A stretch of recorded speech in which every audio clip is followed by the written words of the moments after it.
So we've done our scouting, we found these locations. I just want to throw in some tidbits and some tips that I've learned through the years that we've done here at bowhunting.com.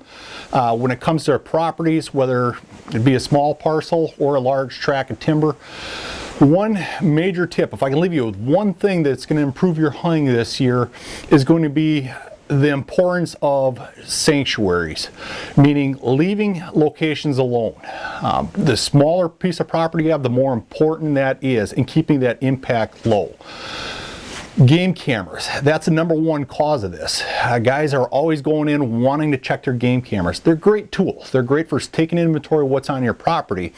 But if I'm going to run game cameras, there's two options I'm going to do. One is I'm going to get a cellular-based game camera so that I can minimize my impact of constantly going in and checking game cameras. Or number two, I'm going to set up those game cameras close to roads, close to access points, not into that property.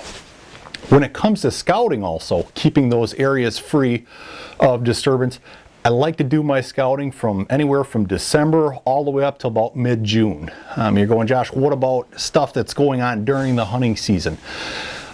I really rely a lot on past knowledge of that area. What have deer done in the years past when I was actually out there hunting?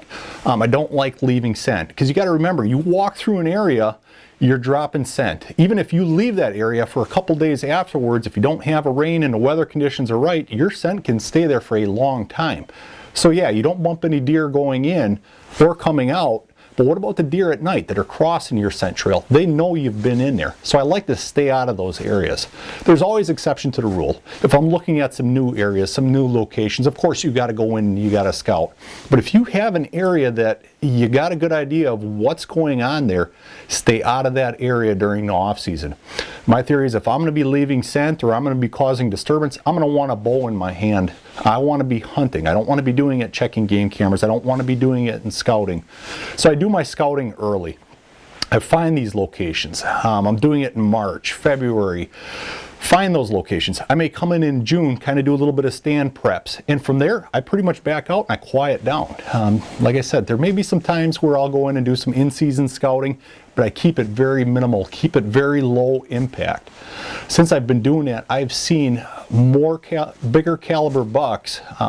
Every year I may see 1 or 2 shooter bucks. Since I've been really keeping that low impact style, it's just gone through the roof for me. I've been having great years lately. Sure, that may change, but I know for a fact that it has to do with that low impact, giving these deer a break, not constantly going in there checking game cameras, not constantly going in seeing what's happening, because you're causing more harm than good by doing that.